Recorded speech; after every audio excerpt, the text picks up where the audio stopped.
चलिए लाइव है बच्चों। Good evening everybody. Good evening Vishal, Tarun, Shashi, Aman, Ansh, Shubham, Vinayak, Ayush, Hrithik, everybody good morning, good evening, good evening, good evening.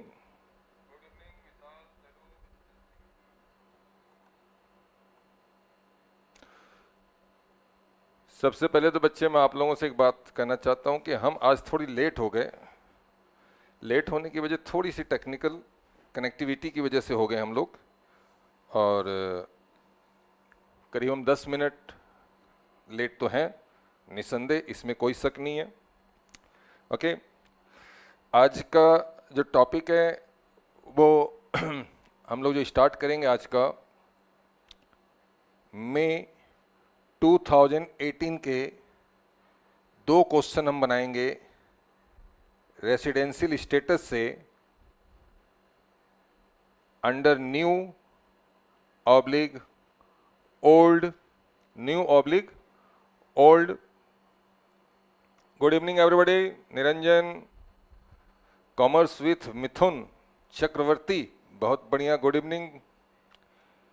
और रजत, निधि, लक्ष्य, गुड इवनिंग।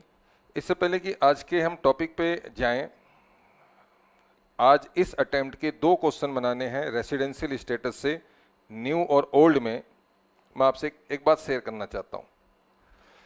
पहली बात तो ये शेयर करना चाहता हूं बच्चों, आप जितने बच्चों ने टैक्स की क्लास ली हमारी CSR स्कीम में, बहुत से बच्चों ने ली, आपको भी पता है, सैकड़ों बच्चों ने ली, ठीक है। तो अभी जो हमारी प्रेजेंट जो क्लास की प्राइस 1999 चल रही है, ये सिर्फ 31 जुलाई 2020 तक रहेगी। साथ के साथ कपिल सर की ऑडिट का लेक्चर है, कपिल सर भी बताएंगे आपको, उसकी भी प्राइस 31 तक जो भी प्रेजेंट चल रही है 1 अगस्त से बढ़ रही है, यानी कि विथ इफेक्ट फ्रॉम 1 अगस्त 2020 ये प्राइस रिवाइज हो रही है अपवार्ड। कितनी? अभी हम CA इंडिया की मैनेजमेंट बैठ के डिसाइड करेगी कि अगली फीस क्या होनी है, ठीक है। एक तो ये बात आपके साथ शेयर करनी थी। कपिल सर की भी रिवाइज हो रही है 1 अगस्त से, शायद कपिल सर अपनी क्लास में जरूर बताएंगे आपको, आई होप वो जरूर बताएंगे कि 1 अगस्त से उनकी भी फीस है जो बढ़ रही है, ठीक है। दूसरी बात, अभी मैं देख रहा था कि आपके इंस्टीट्यूट ने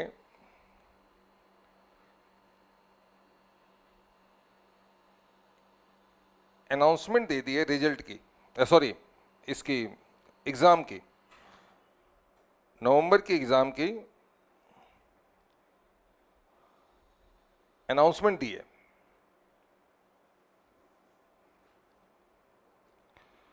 मैं कहीं देख तो रहा था, शायद यही था, ये रहा, ये रही, 15 जुलाई को ये आया है, ठीक है, 15 जुलाई को ये आया है, और ये 9 नवंबर की अनाउंसमेंट दे चुके हैं। 9 नवंबर के अनाउंसमेंट ये दे चुके हैं। आप इसको चेक कर लेना एक बार। अभी तो इन लोगों ने ये दे दी है, किसकी किसकी, ये देखो, सबसे पहले फाउंडेशन, फिर इंटरमीडिएट IPCC, फिर intermediate new syllabus new scheme, फिर final examination under old scheme, फिर final examination under new scheme, उसके बाद insurance and risk management IRM की एग्जाम होती है, इंटरनेशनल ट्रेड लॉ एंड इस तरह के एग्जाम्स हैं, इंटरनेशनल टैक्सेशन की एग्जाम्स हैं। तो ये सारा शेड्यूल आ गया है, कल ही आया है, आप लोगों को ज़्यादातर बच्चों के नॉलेज में ये बात होगी, ठीक है। Good evening, good evening. चलिए, एक तो ये आप लोग देख लेना, हो सकता है कपिल सर आपको बताएंगे इसके बारे में डिटेल में क्या है। और अब हम आगे बढ़ते हैं अपने सब्जेक्ट में। फीस का ध्यान रखिएगा, आपके जितने भी मित्र हैं, आपके जितने भी दोस्त हैं, उनको आप बता दें कि income tax plus GST 2 views, 6 months validity, 89 lectures and 3 books in soft copy यानी PDF फॉर्म। ये क्लास अभी 1999 में है, 31 जुलाई तक 1999 में है। और आपको पता है कि CA इंडिया अगर CSR स्कीम में फ़ायदा देती है और खूब देती है और जी भर के देती है, तो एक बार प्राइस बढ़ने के बाद डिस्काउंट को एंटरटेन भी नहीं करती। अगर 1 अगस्त से ये फीस बढ़ गई तो फिर ये बढ़ गई। कितनी बढ़ेगी आपको समय आने पर पता चल जाएगा। इससे क्या है ना कि आपके दोस्त अगर प्लान कर रहे हैं कि आज लेंगे, कल लेंगे, चलो लेंगे, अभी ये देखते हैं, अभी वो करते हैं, अभी वो ऐसा करते हैं। क्योंकि हमारे यहाँ कुछ इस तरह की मेंटालिटी ज़्यादा चलती है ना, ओके ठीक है, अच्छा चलो यार ओके, तो वो ओके में कहीं ओके ना हो जाए, 31 जुलाई निकल जाएगी फिर ओके हो जाएगा। ठीक है, तो अपने दोस्तों को बता देना। आप सभी तो क्लास ले ही चुके हो, जो बच्चे देख रहे हैं, और जो नहीं लिए हैं वो ले लें। आइए, आज क्या है सर, आज क्या खास है? देखिए खास तो कुछ नहीं है। आज हम मई 18 के आज हम लोग मई 18 के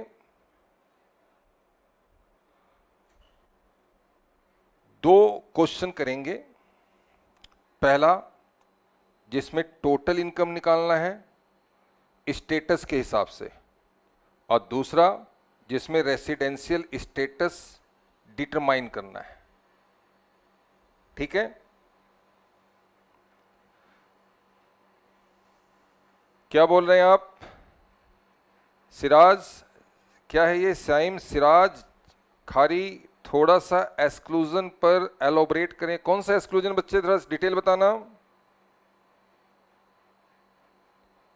ठीक है,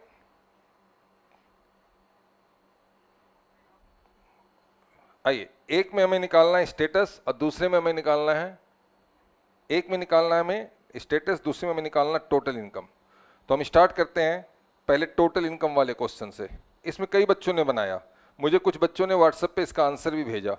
आपको पता है कि मैं हर क्लास की PDF आपको पहले दिन शेयर कर दूंगा, आप उसे बनाते हो, फिर नेक्स्ट डे मैं उसे यहाँ सॉल्व करवाऊंगा, आप उसे क्रॉस चेक करेंगे। ठीक है, इसी बहाने हमारी बातें हो जाएंगी, मुलाकातें हो जाएंगी। ठीक है, और आपको भी लगेगा कि हाँ सर हमने बनाया। और इसके बाद PDF, इसका जो आंसर का जो PDF है वो भी मैं आपको अवेलेबल करवाऊंगा टेलीग्राम के चैनल पे। मई 18 न्यू कोर्स, 2018 में न्यू कोर्स क्या है जी? कहा जा रहा है आपसे कंप्यूट कर दो भैया, क्या GTI निकाल के दे दो। मैं GTI बता दो इनको। कौन है ये बंदा है कौन? सर इंडिविजुअल है। ओके, यानी कि इंडिविजुअल का नाम हमें नहीं पता, लेकिन ये पता है कि इस इंडिविजुअल का रेसिडेंस GTI निकालना है। लेकिन GTI निकाले कैसे? सर GTI निकला हुआ है, पहले से क्वेश्चन ने बता दिया है, तो फिर हमें क्या करना है? सर हमसे तो कहा जा रहा है GTI बता दो, यानी status is clear, GTI is to be determined. Fine, status क्या है? अगर वो इंडिविजुअल OR है तो क्या इनकम होगी, और NR है तो क्या इनकम होगी। यानी कि इसमें क्या मिसिंग है? Sir NOR। कोई बात नहीं, अगर हमें सिर्फ OR और NR का निकालना है तो हमारे लिए अप्रोच हमारा बहुत ही सिंपल सा अप्रोच हो गया। यहां आएगी इनकम A + B + C और यहां आएगी इनकम A + B, बस यही करना है। A, income received in India deemed to be received in India. B, income accrued in India deemed to accrued in India. C, income accrued outside India and also received outside India. यही 3 है। NOR होता तो बात कुछ और होती, तो यहाँ 2 कॉलम बनेंगे। आओ जी फटाफट इस 2 कॉलम को बनाते हैं और इस क्वेश्चन को आगे बढ़ाते हैं। इन 2 कॉलम को बनाते हुए क्वेश्चन को आगे बढ़ाते हैं। कंप्यूटेशन और determination of gross total income of Mr. Individual, नाम नहीं पता हमें इंडिविजुअल का, for the assessment year 2020-21। चलो साहब, हमने टाइटल बना लिया, टाइटल हमारा बन के तैयार हो गया। इसके हमने 2 कॉलम बना लिए। सर 2 आपने क्यों बनाए? क्या करें, हमारा इंडिविजुअल कहता है अगर मैं OR हूं तो मेरी GTI क्या होगी, और अगर मैं NR हूं तो मेरी GTI क्या होगी। तो बताओ, जब उसने बातें दो पूछी, तो कॉलम भी दो ही बनेंगे ना। चलो जी, ये हमारा कॉलम फॉर्मेट तैयार। अब हम लोग एक एक इनकम को पढ़ेंगे और अपना डिसीजन मेकिंग करेंगे, ठीक है। यस,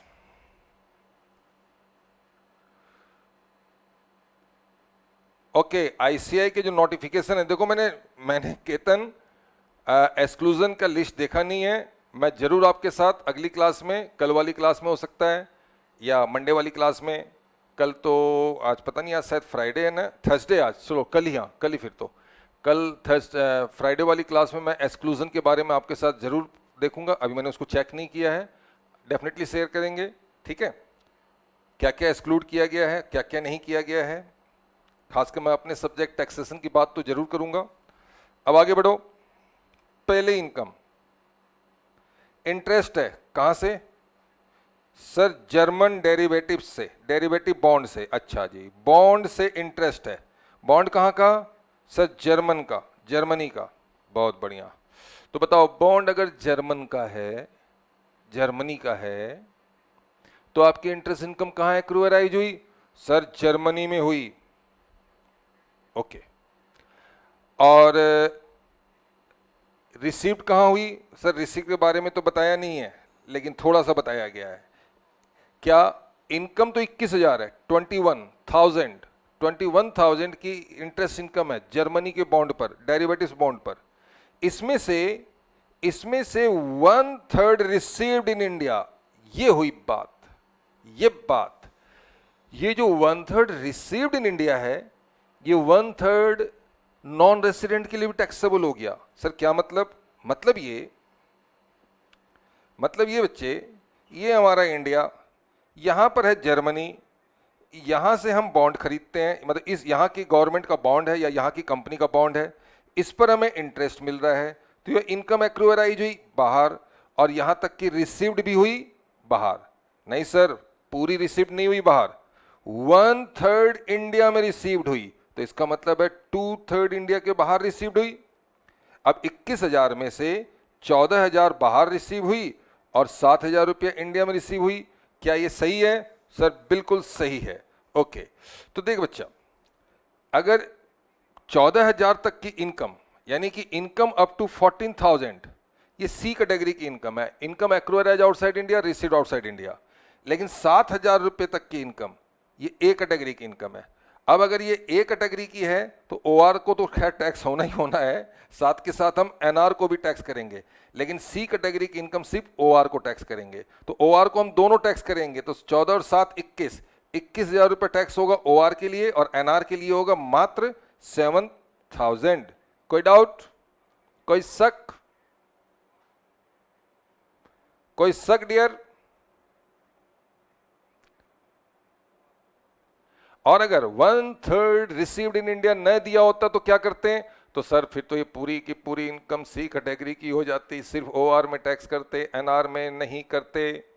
बहुत बढ़िया जी, अच्छे जा रहे हैं आप, बच्चे भी एकदम साइड बाय साइड मुझे आंसर कर रहे हैं। श्रुति, विशाल, शशि, राहुल, केतन अग्रवाल, है ना, सभी लोग। उदित कह रहा है नो, राहुल कह रहा है नो सर। चलो, तो क्या करें, करना क्या है? देखो, इसकी डिटेल तो मैं आपको PDF दे ही दूंगा। मेरा पर्पस तो है क्वेश्चन के साथ खेलना, क्वेश्चन के एनालिसिस, क्वेश्चन को समझना, क्वेश्चन को तोड़ना मरोड़ना, फिर उसको समझना, फिर उसको क्या हमें एक्शन लेना, वो पर्पस ये है इस क्लास का। इसका जो है प्रेजेंटेड आंसर वो तो मैं आपको दे ही दूंगा, ठीक है। तो यहां पर income number 1, interest from German bond. Sir यहां 21,000 लेंगे और यहां 7,000 लेंगे। अब आप एक सवाल और पूछ सकते हैं, सर इसको हम कहीं दूसरी तरीके से प्रेजेंट नहीं कर सकते? कैसे सर? इसको हम ऐसे लिख सकते हैं? आओ देखते हैं कैसे आप कहना चाह रहे हैं। 2/3 या ऐसे लिख लो आप 1/3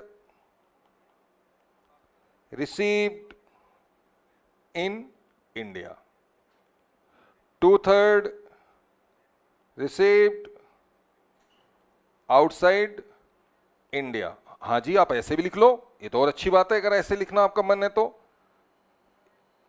अगर आप ऐसे लिखना चाहते हैं, ये अच्छा ऊपर उल्टा हो गया, उल्टा लिख दिया मैंने, 1/3 है ना, तो ये 7,000 इधर भी आएगा, 7,000 इधर भी आएगा, और यहाँ पर सिर्फ 14,000 आएगा, यहाँ डैश हो जाएगा, और हम इसे यहाँ से ऐसे हटा देंगे। बताओ ये ठीक लगा आपको? ये कैसा लगा सर? ये ज़्यादा कन्विंसिंग है, ज़्यादा इंफॉर्मेशन इसमें है, तो ठीक आप ऐसे लिख लेना, आप ऐसे लिख लेना। ओके, उदित शिविद्या क्या कह रहे हो? नो सर, नो क्या? नो नो क्या कह रहे हो? किस बात के लिए नो कह रहे हो? आगे बढ़ो। नंबर 2, रोमन 2 ले लो। 2 में कौन सी इनकम है? हमारा एसएससी 2 ही है, OR NR, income from agriculture. बहुत बढ़िया जी, एग्रीकल्चर लैंड से। लैंड कहाँ है सर? मलेशिया में। सर क्या फर्क पड़ता है, इंडिया में होता तो? इंडिया में अगर लैंड से एग्रीकल्चर इनकम होती मेरे बच्चों तो फुल्ली एग्जेम्प्ट। अच्छा, इंडिया में एग्रीकल्चर इनकम एग्जेम्प्ट है? जी हाँ। कहाँ सर? सेक्शन 10(1) में। सर आपने अभी तक तो पढ़ाया नहीं। जब आप पढ़ते पढ़ते, जब वो इनकम टैक्स की क्लासेस जो आपकी चल रही हैं, वो जो आप लोगों ने क्लास ले रखी है, पढ़ना शुरू कर रखे हैं, जब पढ़ते पढ़ते मिसलेनियस में पहुंचोगे तो एग्रीकल्चर को मैंने वहां डील किया है। लेकिन बीच बीच में मैंने कई जगह बताया कि agriculture income is exempt from tax under section 10 subsection 1। पहला एग्जम्पशन है ये 10 का सबसेक्शन 1। सर ये एग्जम्पशन क्यों है? क्योंकि इनकम टैक्स सेंट्रल गवर्नमेंट लेती है। तो सर सेंट्रल गवर्नमेंट फिर टैक्स क्यों नहीं लेती? जब ले सकती है तो ले तो सकती है, लेकिन लेती नहीं। कारण क्योंकि इस पर स्टेट गवर्नमेंट टैक्स लेती है। स्टेट गवर्नमेंट कौन सा टैक्स लेती है एग्रीकल्चर लैंड पे?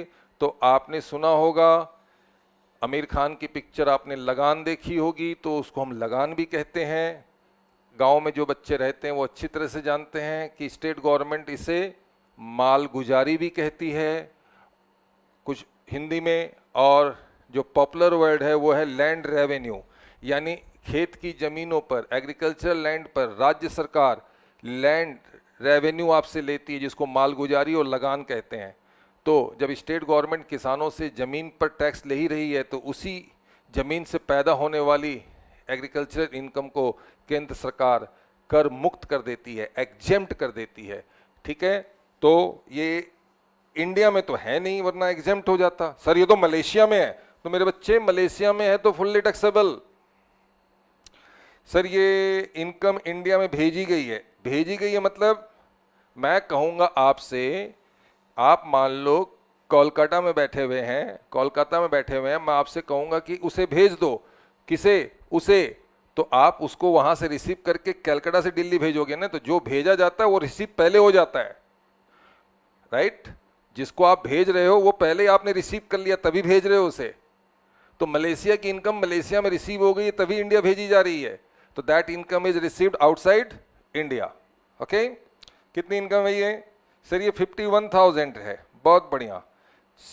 मलेशिया की इनकम, मलेशिया में रिसीव्ड एक ऐसी इनकम जो एक्रूअराइज outside India, received outside India.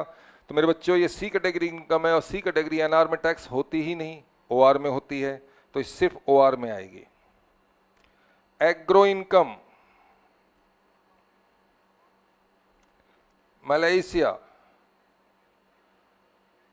51,000, ये डैश हो गया। ध्यान देना, शायद आपने ध्यान नहीं दिया तो देखिएगा, ये आपके न्यू सिलेबस मई 18 में 10 नंबर का आया हुआ है। 10 एंट्री है, एक एंट्री का 1 नंबर, और ये नंबर कहीं नहीं जाने वाले, पूरे 10 के 10 आएंगे। तीसरी income, income earned from business. कहाँ भी आपका बिजनेस? सर हमारा बिजनेस है दुबई में। बहुत ही उत्तम। चलिए, दुबई वाले विदेशी व्यापार को कंट्रोल कहाँ से किया जा रहा है? Sir controlled from India. Sir इस तो एनओआर में भी टैक्स हो सकता है। एनओआर हमारा है ही नहीं, हमारा तो दो ही स्टेटस है, ओआर एंड एनआर, तो कंट्रोल का कोई रोल नहीं है। तो सर कंट्रोल के बेस पे हम एनआर को टैक्स कर देंगे? नहीं मेरे बच्चे, सी कैटेगरी की इनकम कभी भी सी कैटेगरी की इनकम कभी भी एनआर में टैक्स नहीं होती, बेशक उसका कंट्रोल इंडिया में हो। कंट्रोल के बेस पर सी कैटेगरी की इनकम एनओआर में टैक्स कर सकते हो, एनआर में नहीं। एनआर में तो सी कैटेगरी की इनकम टैक्स होती ही नहीं, कंट्रोल चाहे कहीं पर भी हो। अगर इनकम एक्वायराइज आउटसाइड इंडिया है, रिसीव्ड आउटसाइड इंडिया है, तो फिर वो इनकम इंडिया में टैक्स हो ही नहीं सकती एनआर में, एनआर की इनकम में जोड़ी नहीं जाएगी। हाँ एनओआर में जोड़ी जाएगी, इससे मैं इनकार नहीं करता, और एनओआर हमें बनाना नहीं है, इसलिए हमारा एरिया नहीं है। अब देखिए सर, इस 75,000 की इनकम में से 20,000 इंडिया में रिसीव हुआ है। अरे 20,000 इंडिया में रिसीव हो गया, अब एनआर को टैक्स करो। सर सी कैटेगरी है, नहीं जी, सी कैटेगरी हो चाहे बी कैटेगरी हो, कोई कैटेगरी हो, इंडिया में इनकम रिसीव हुई है तो एनआर को हम नहीं छोड़ेंगे। Income received in India category A taxable, income accrue arise in India category B taxable, NR है तो टैक्स देगा। तो अब क्या करें, 75,000 ओआर में और 20,000 एनआर में। ओके आगे बढ़ो, एक एंट्री और करते हैं फिर आगे बढ़ते हैं। इनकम फ्रॉम बिजनेस दुबई, बाकी नरेशन आप वहां से देख के लिख लेना। 75,000 ये पूरा टैक्स होगा, और 20,000 इंडिया में रिसीव हुआ इसलिए टैक्स होगा। 20 अगर इंडिया में टैक्स रिसीव नहीं होता तो इसको टैक्स करने की आवश्यकता नहीं थी। नंबर 4, चलिए जो वापस चलते हैं नंबर 4 में, प्रॉफिट फ्रॉम बिजनेस। बहुत बढ़िया, कहाँ ये बिजनेस? सर मुंबई में। लो जी, आपका बिजनेस मुंबई, मुंबई बोले तो इंडिया, और इंडिया बोले तो इंडिया, इंडिया बोले तो इंडिया। अब इंडिया में तेरी इनकम, तो इनकम एक्वायराइज इन इंडिया। अब चाहे इंडिया में रिसीव हुई हो या ना हुई हो, कम से कम एक्वायराइज तो इंडिया में हो गई है। और जो इनकम इंडिया में एक्वायराइज हो गई कैटेगरी बी, जिसको हम लोग कैटेगरी बी कहते हैं, और जब कैटेगरी बी है तो वो सबको टैक्स होगा। सर इसका कंट्रोल है ना, इसका कंट्रोल ऑस्ट्रेलिया से है, मैं कहूं लंदन जापान पेरिस से है, क्या फर्क पड़ता है भाई साहब? बिजनेस कहां? मुंबई में। इनकम एक्वायराइज कहां हुई? मुंबई में। ओके ओके ठीक है, मुंबई में। तो इनकम एक्वायराइज मुंबई में हो गई, तो कौन सी इनकम हो गई? Sir B category. B category किसको टैक्स होती है? सर सबको होती है। तो फिर होने दो, क्यों देख रहे हो कंट्रोल कहां है? क्यों हम अपनी एनर्जी खराब करें कंट्रोल देख करके? ठीक है, तो सर दोनों में टैक्स कर दोगे? जी हाँ, 1,75,000 is taxable not only for OR but also for NR. लो भैया लिखो, income from business Mumbai 1,75,000 and 1,75,000। Sir दोनों तरफ? जी हाँ, दोनों तरफ लिया जाएगा। क्यों? बी कैटेगरी की इनकम, बी कैसे? मुंबई में बिजनेस है। आगे बढ़िए, 5 नंबर एंट्री।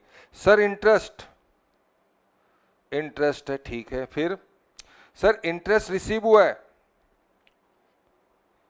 किससे? अशोक से। ये अशोक कौन है? सर एनआरआई है। सर ये एनआरआई कौन होता है सर?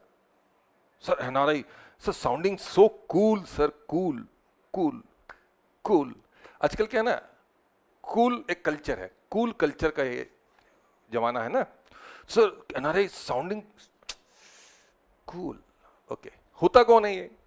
तो भैया इत्तेफाक से ये इंसान होता है, मनुष्य जाति का होता है, ये मनुष्यों की तरह ही होता है, राइट? दिखता भी मनुष्य जैसा ही है, बस ये किसी पर्टिकुलर ईयर में इंडिया में अगर नॉन रेसिडेंट है, इंडिया में नॉन रेसिडेंट है इंडिया में, और वो भारत का नागरिक या भारतीय मूल का है, यानी पर्सन ऑफ इंडियन ओरिजिन है या सिटीजन ऑफ इंडिया है, लेकिन इनकम टैक्स लॉ के हिसाब से वो नॉन रेसिडेंट है, तो ऐसे व्यक्ति को हम कहते हैं non resident Indian, NRI. Okay, NRI, ठीक है।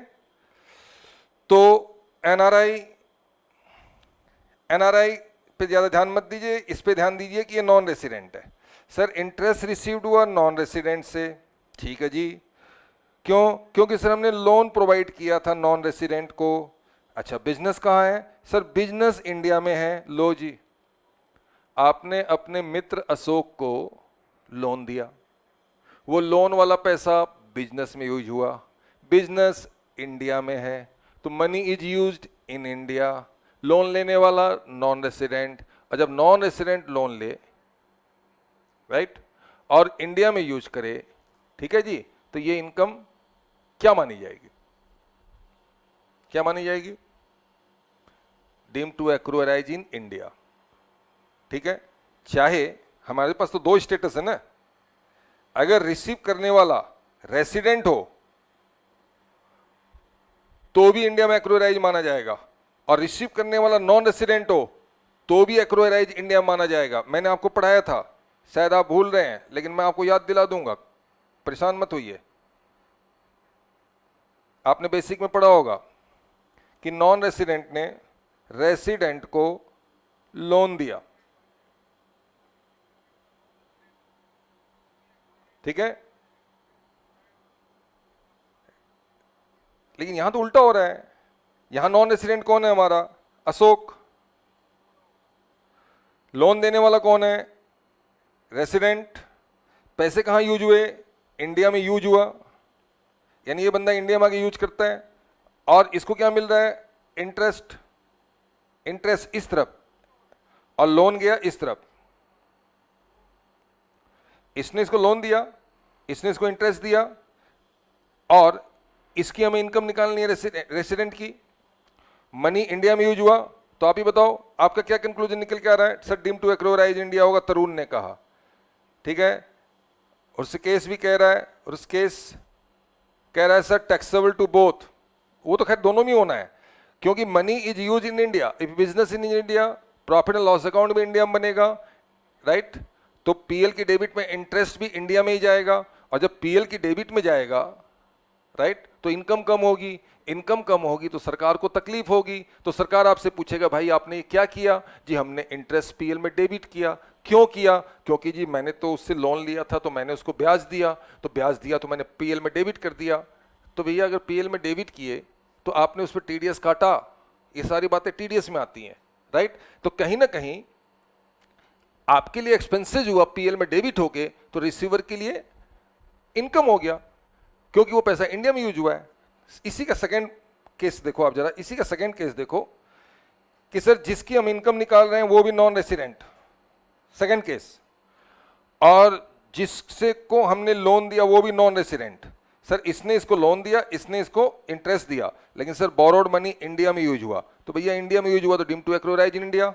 तो बिल्कुल सही आप लोगों ने आंसर किया है। ज्यादातर बच्चों ने कहा, तरुण ने कहा सर टैक्सेबल फॉर बोथ, फिर कहा taxable for both, sir deem to accrue arise, Tarun भी कह रहा है, राहुल भी कह रहा है। बिल्कुल सही कह रहे हो राहुल, तरुण, उसके सब सही है आप लोग बच्चे। मैं आपको रेगुलर क्लासेस जो आप लोगों ने, आप जो क्लासेस कर रहे हो, जो क्लासेस आप लोगों ने ली है, उस क्लास को बस खाली तबीयत से पढ़ लो। ऐसा कुछ भी नहीं है कि आपको कहीं कोई दिक्कत आएगी। बेसिक में 10 नंबर आपके रखे हुए हैं, उठाना है। सर मेहनत करनी पड़ती है। हाँ बेटे, पृथ्वी लोक में जो भी प्राणी पैदा होता है, इस पृथ्वी पर जो भी मनुष्य है, उसे मेहनत करना पड़ता है। बिना मेहनत किए कुछ भी नहीं मिलेगा, कोई इसका उपाय नहीं है, मेहनत तो करनी पड़ेगी, ठीक है। 5 नंबर पे आइए बच्चे, क्या था ये? इंटरेस्ट। तो आप यहां भी टैक्स करोगे और वहां भी टैक्स करोगे, तो कितना है सर? 35,000 रुपया है, 35,000 रुपये। अब चलिए आगे बढ़ते हैं। Point number 6, point number 6, dividend income. Dividend की इनकम, बहुत बढ़िया। कहां से? ब्राउन लिमिटेड से। ओके, ब्राउन लिमिटेड कौन सी कंपनी है? सर इंडियन कंपनी है। तो आपको पता होना चाहिए जब इंडियन कंपनी किसी को भी डिविडेंड देती है तो वो कॉर्पोरेट डिविडेंड टैक्स काट के पेमेंट करती है, हाँ सर, ये बात कहाँ लिखी है? सर हमें तो नहीं पता। तो जिन बच्चों ने अदर सोर्स की क्लासेस कर ली होगी उनको पता होगा, सेक्शन 115 कैपिटल ओ में ये बात लिखी है कि जो इंडियन कंपनी है, जो डोमेस्टिक कंपनी है, when your domestic company will distribute, declare और pay any dividend, that company will have to deduct tax on such distributed, declared or paid dividend in addition to its normal liability of the company on its total income। ये बातें वहाँ लिखी हैं। Sir इसको और detail में ज़्यादा हम नहीं जा सकते, आपके सिलेबस में ज़्यादा डिटेल नहीं है, सीए फाइनल में डिटेल आपको मिलेगी। और क्या मिलेगी? जब तक आप फाइनल में आएंगे तब तक ये सेक्शन हट चुका है, सीडीटी जा चुकी है। अभी नहीं, अभी तो आपके एग्जाम में है, लेकिन फिनांस एक्ट 2020 ने इसको हटा दिया है। तो सर 115 ए ने कहा कि कभी भी इंडियन कंपनी डिविडेंड बांटेगी या डिविडेंड हम इंडियन कंपनी से लेंगे तो उस पर CDT corporate dividend tax cut के आएगा। बिल्कुल सही। तो सर अब आफ्टर रिसीव तो मेरे लिए एग्जेम्प्ट होगी? हाँ। फुल्ली? नहीं जी, फुल्ली का हिसाब किताब नहीं है इसमें। नहीं सर, फुल्ली एग्जेम्प्ट करो ना। 1034 में एग्जेम्पशन तो होगा लेकिन फुल्ली नहीं होगा। तो सर मतलब नहीं समझे।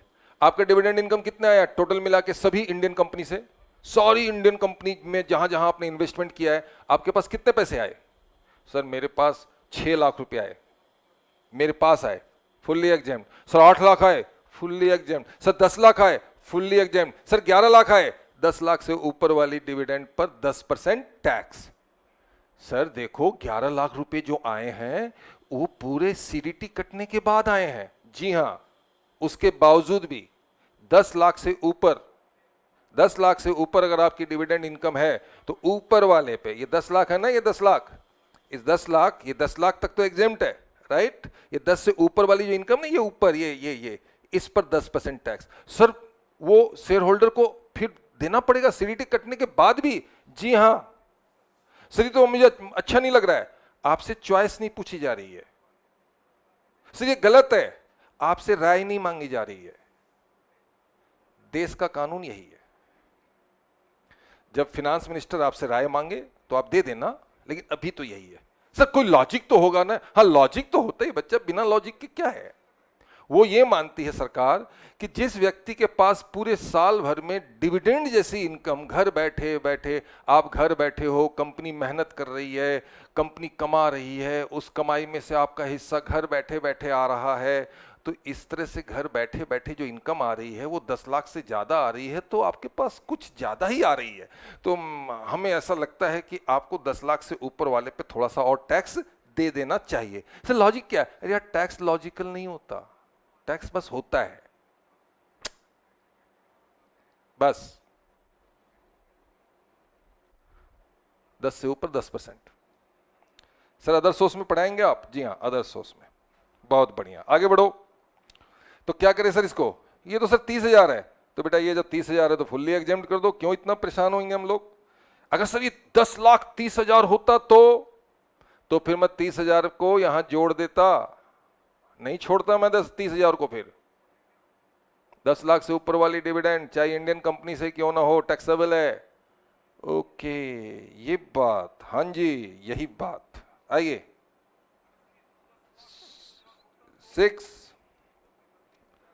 6 में क्या है? जो देखो 6 में है डिविडेंड, और ये वो डिविडेंड है जिस पर सीडीटी कटी हुई है। फिर भी ये यहां लिख दो एग्जेम्प्ट।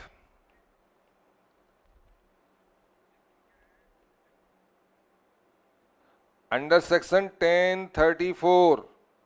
अब आ जाओ आप पॉइंट नंबर 7 पे। पॉइंट नंबर 7 पे 7 क्या है? पॉइंट नंबर 7 क्या है? देखो पॉइंट नंबर 7 की लाइन को जरा प्लीज, आप सभी बच्चों से मेरी रिक्वेस्ट है, बहुत ध्यान से पढ़ना। इंस्टीट्यूट ऐसी लैंग्वेज कई बार यूज करती है, शायद इंस्टीट्यूट से लिखने में कोई गलती हुई हो। मैं नहीं मानता कि इंस्टीट्यूट नॉर्मली कोई गलती करती है, राइट? वो बस आपको टेस्ट करती है। इंस्टीट्यूट कोई गलती भी करेगी ना तो ढूंढने की जिम्मेवारी आपकी है, बिकॉज इंस्टीट्यूट की नज़रों में सीए स्टूडेंट जीनियस होते हैं, जीनियस, जस्ट जीनियस। वो कितनी भी गलतियां करेंगे, it is you who will rectify. How? By assuming, by presuming, by anyhow, whatever you do, but you fix the problem. वो कभी गलती नहीं करती, ठीक है ना। आइए क्या है जरा मैं आपको बताना चाहता हूं, इसको जरा ध्यान से पढ़ने की जरूरत है बच्चे। देखिए, प्रॉफिट फ्रॉम बिजनेस, ठीक है जी, यहां तक तो सब ठीक ही है। बिजनेस इज इन कनाडा, बहुत बढ़िया। And that business is controlled from Mumbai, यहां तक भी बहुत बढ़िया। सही तो सिंपल है सर, आप बिना मतलब इसको कॉम्प्लेक्स कर रहे हैं, मैं कुछ नहीं कर रहा हूं, अभी तक तो सिंपल ही लग रहा मुझे। Profit from business in Canada and control is from India, very good. तो sir income is accrue arise in Canada, correct. 60% of profit, ये जो भी प्रॉफिट है उसका जो 60% है, deposited in a bank in Canada.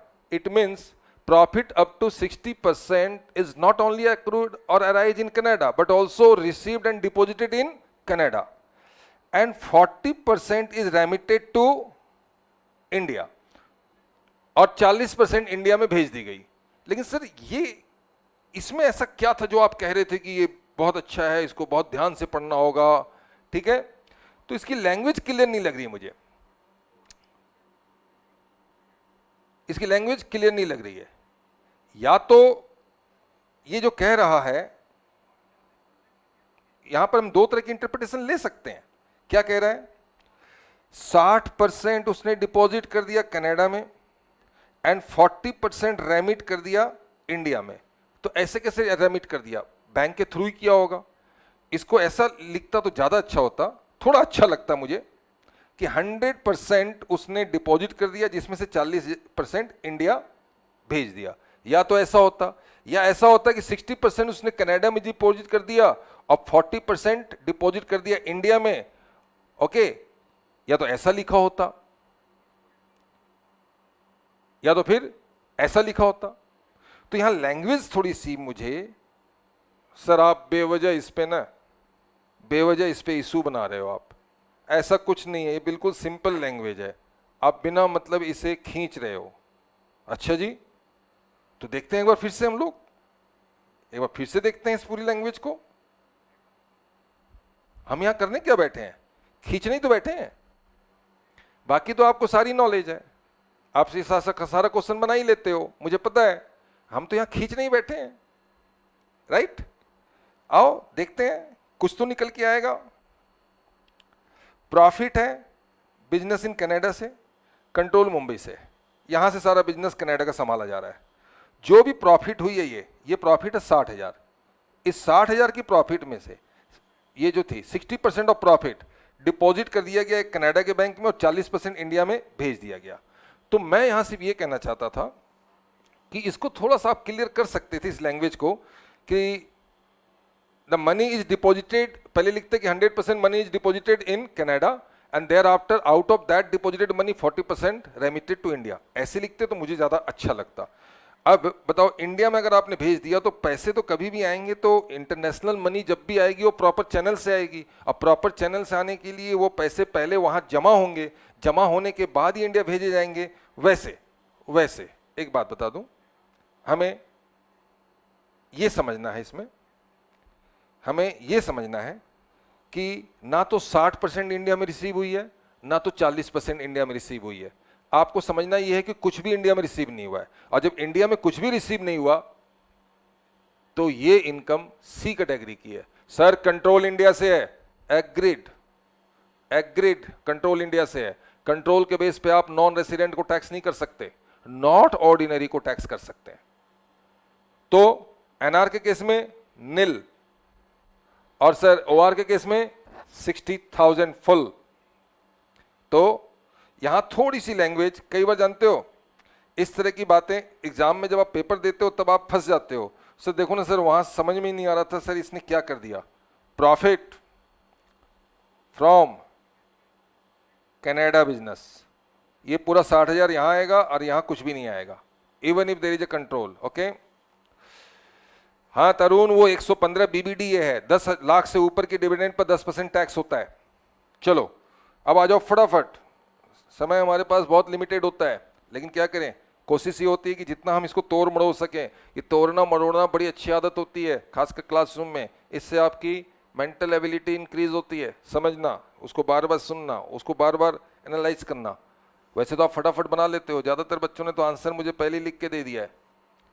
ठीक है, अब आइए अगला पॉइंट 8 नंबर,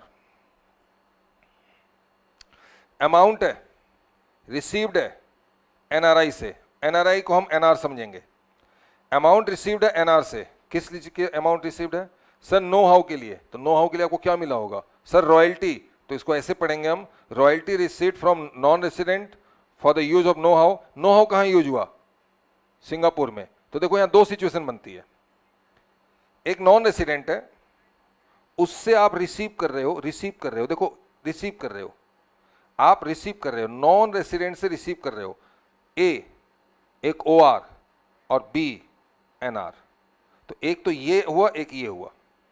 नॉन रेसिडेंट से ओआर रिसीव कर रहा है तो क्या होगा, नॉन रेसिडेंट से एनआर रिसीव कर रहा है तो क्या होगा। उससे पहले आप मुझे ये बताओ यूज कहां हुआ है? सर वो यूज हुआ है सिंगापुर में।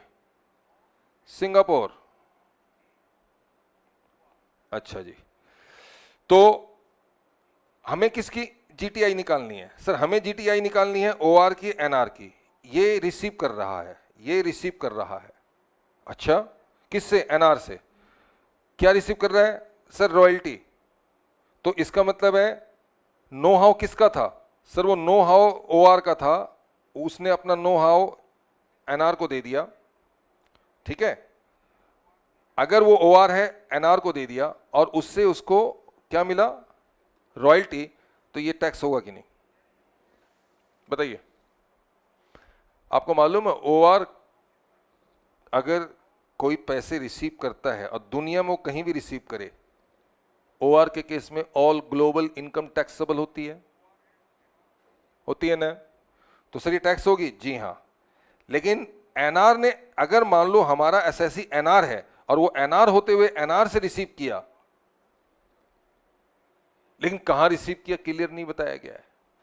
ठीक है, लेकिन ये जरूर बता दिया गया है कि वो नो हाउ यूज हुआ है सिंगापुर में। तो non resident to non resident जब रॉयल्टी दी जाती है और इंडिया के बाहर यूज होता है तो वो इंडिया में टैक्सेबल नहीं है। सेक्शन 9 याद करो, सेक्शन 9(6)(7)(9) सबसेक्शन 1 रोमन 7 में आपने सबसे लास्ट में रॉयल्टी पढ़ी थी। Non resident to non resident India में तभी टैक्स होगा रॉयल्टी जब वो इंडिया में यूज हो, और इंडिया से बाहर यूज हो तो टैक्स नहीं होगा।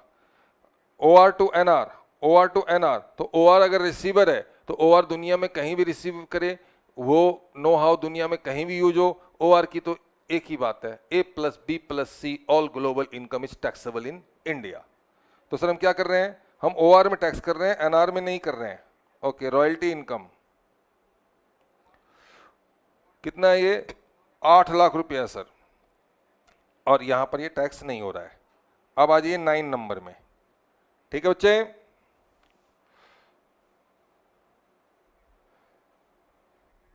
Yes yes Rahul, it is taxable, you are correct my dear.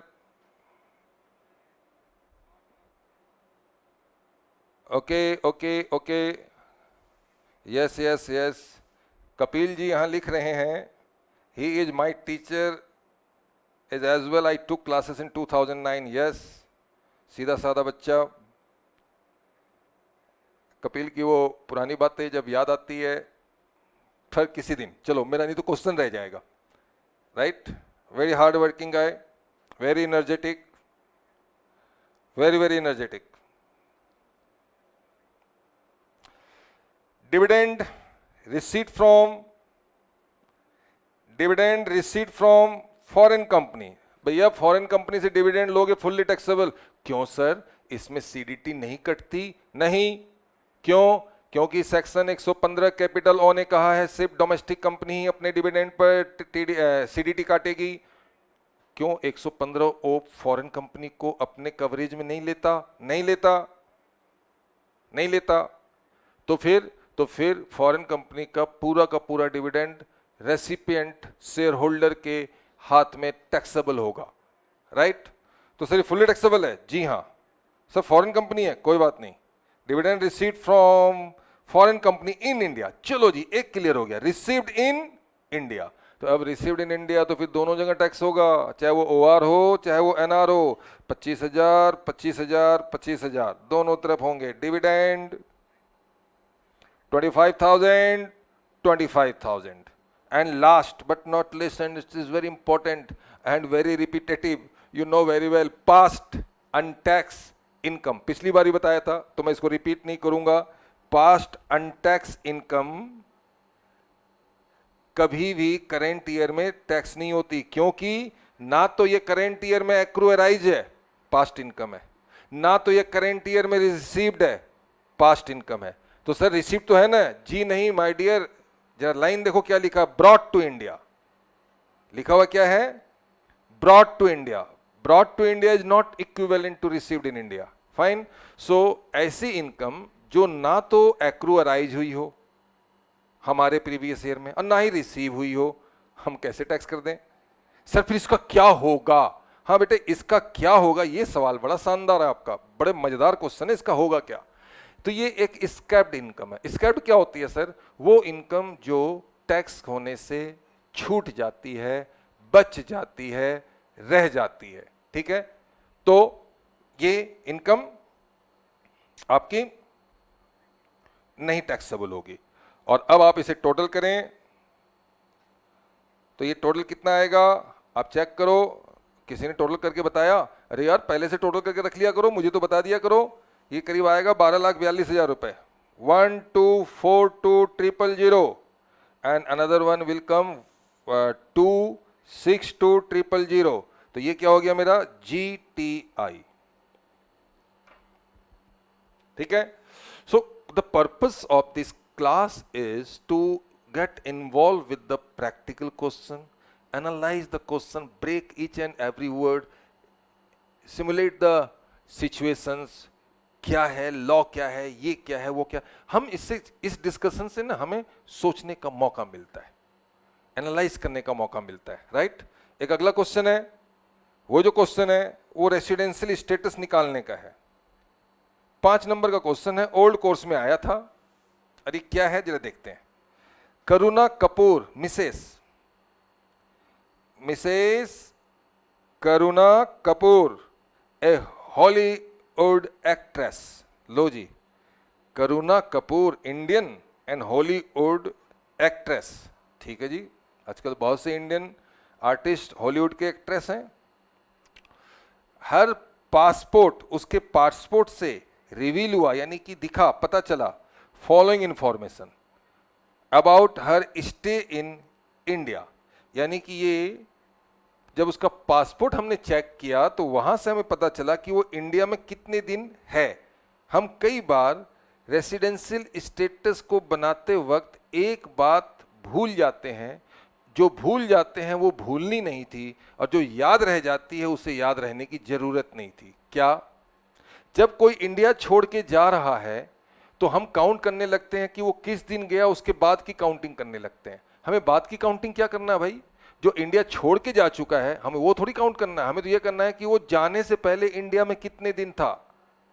तो कई बार हम आगे कैलकुलेट करने सकते हैं, यानी कि हम उसकी मिसिंग पीरियड काउंट करने लगते हैं। मिसिंग पीरियड को मत निकालो, उसकी प्रेजेंस पीरियड को निकालो, उसके एब्सेंस पीरियड को नहीं निकालना हमें। तो यहां साफ साफ क्वेश्चन में लिखा है कि उसका स्टे इंडिया, यानी कि ये जो भी हम पढ़ने जा रहे हैं इतने दिन वो इंडिया में था, from 3 April to July, from 3 April to July 11। फटाफट बताओ इसके कितने दिन हुए? देखें आपकी कितनी फास्ट कैलकुलेशन है। 3 अप्रैल, 3 अप्रैल मतलब अप्रैल में 30 दिन और तीसरे दिन वो इंडिया में है, यानी अप्रैल के 28 दिन, प्लस मई के 31 डेज, प्लस जून के 30 days, plus 11 July, and how much it is? 100 days. Sir वो 100 डेज है कब? 2019-20 में, ठीक है? 100 डेज सही। सुरीति, योगेश दसानी बिल्कुल सही है। 100 डेज, 100 डेज होंगे। सेकेंड, सर वो जून 18-19 में यानी कि 19-20 से पहले वाले ईयर में जून 22 से लेकर के वो जुलाई 11 तक इंडिया में थी, यानी कि जून 22 से, जून होते 30 दिन का, 30 दिन में वो 22वें दिन इंडिया में है, तो वो कितने दिन हो गई, तो 9 दिन जून के और 9 दिन जून के, सही है। और जुलाई में कितने, 11 दिन,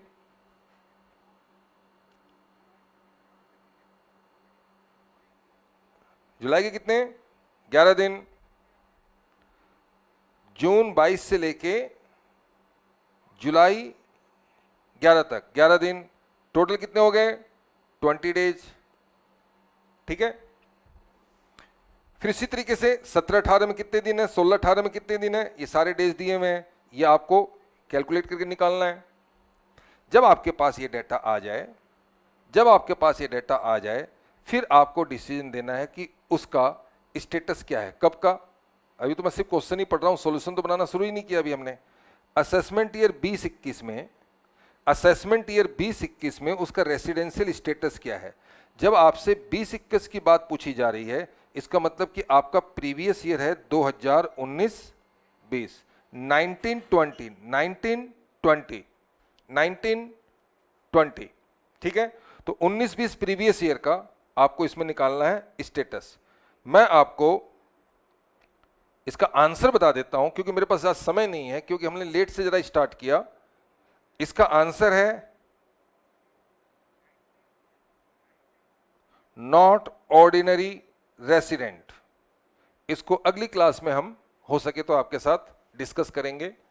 करना क्या है सर, देखिए हमें क्या करना है, पहला तो हमें सर ये करना है कि वो 19-20 में कितने दिन थे इंडिया में, और उसके बाद हम जाएंगे पीछे। पीछे कितना सर, पीछे हम जाएंगे 4 साल। क्यों जा रहे हो आप, फर्स्ट ईयर आप इस ईयर को यहां देख रहे हो, और फिर पीछे 4 साल क्यों जाना चाहते हो सर, वो इसलिए ना सर, वो इसलिए जाना चाहते हैं कि यहां हमें देखना है कि वो 60 या 60 से ज़्यादा है या नहीं, और इन 4 वर्षों हमें देखना है कि वो 365 या 365 या उससे 365 या उससे ज़्यादा है या नहीं। ओके सर, हम यहाँ से शुरू वाले 5 वर्षों से हम ये डिसीजन ले पाएंगे कि वो आर है या एनआर है। तो मैं आपको बता दूं 100% वो आर है, 100% वो आर है।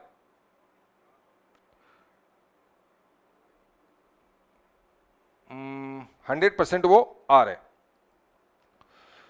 फिर हम ये पीछे क्यों जाएंगे, तो पीछे हम जाते हैं कि 10 में से उसका 2 बार रेसिडेंट होना जरूरी है, 730 दिन 7 ईयर्स में होना जरूरी है। तो सबसे पहले आप इसकी प्रेजेंस निकाल लेना इसमें से, ठीक है। और इस प्रेजेंस को निकालने के बाद आप इसकी काउंटिंग करना। सर इस तरह के आंसर को हम कैसे प्रेजेंट करते हैं, बेटा मैं आपका 2-3 मिनट और लेना चाहता हूं। हमसे ये सवाल अक्सर पूछते हैं, सर मैं कैसे आंसर करूं, किसका, जब भी मैं रेसिडेंशियल स्टेटस निकालूं मैं आंसर कैसे करूं।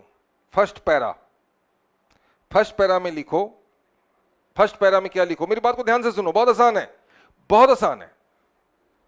एन इंडिविजुअल, अगर क्वेश्चन में क्या दिया है, क्वेश्चन को छोड़ो, an individual is said to be a resident in India if he does fulfil any one of the following 2 condition as per section 6 subsection 1, या ऐसे लिखो, as per section 6 subsection 1 if an individual does fulfill the one of the following 2 condition, he will become resident.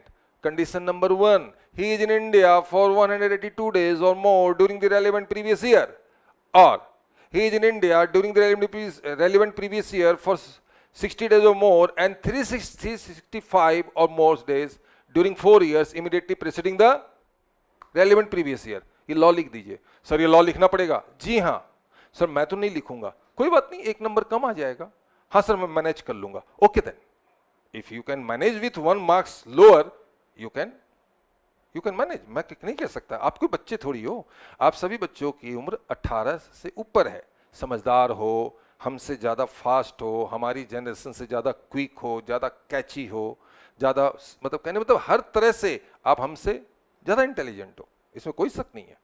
आने वाली जो generation है वो पिछली generation से हमेशा एक कदम आगे ही रहेगी।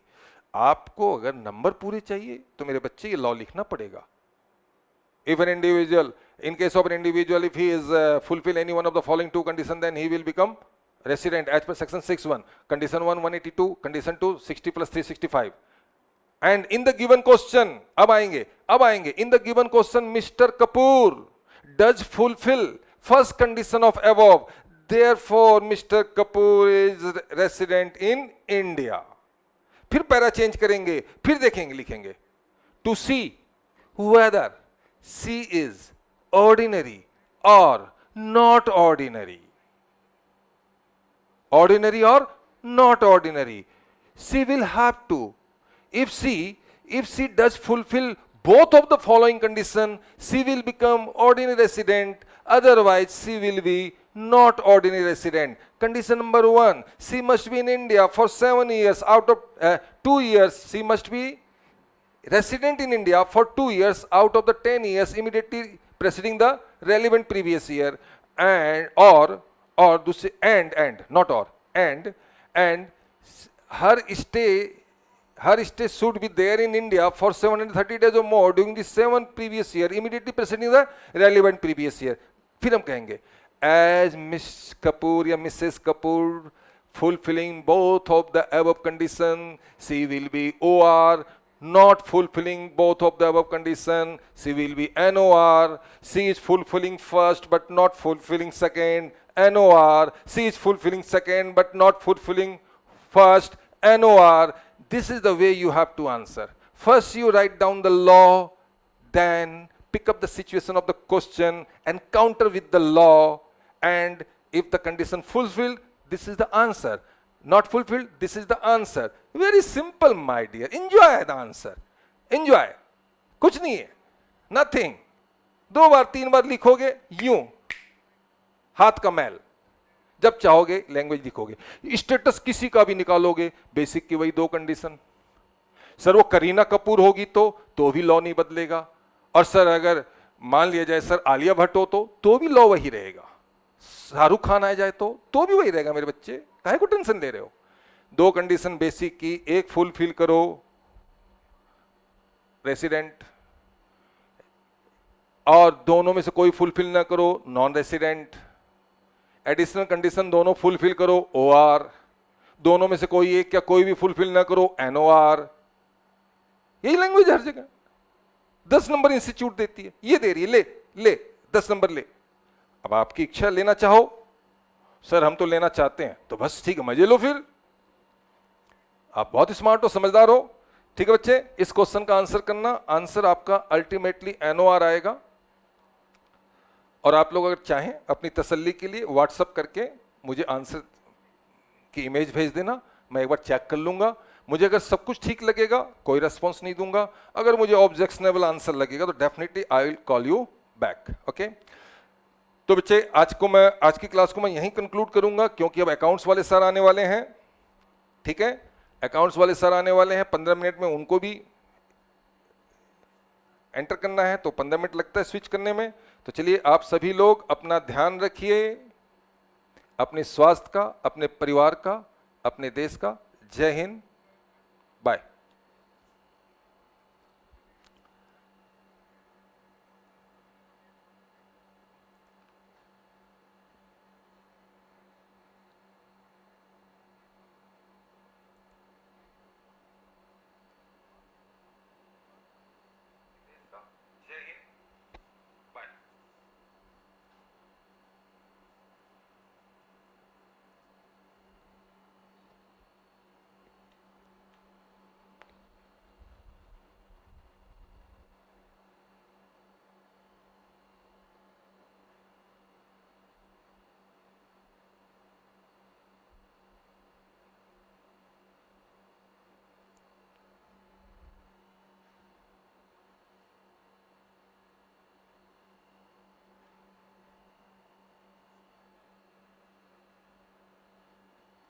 हाँ पर हाँ जी हो गया. Oh sure sure sure, thank you.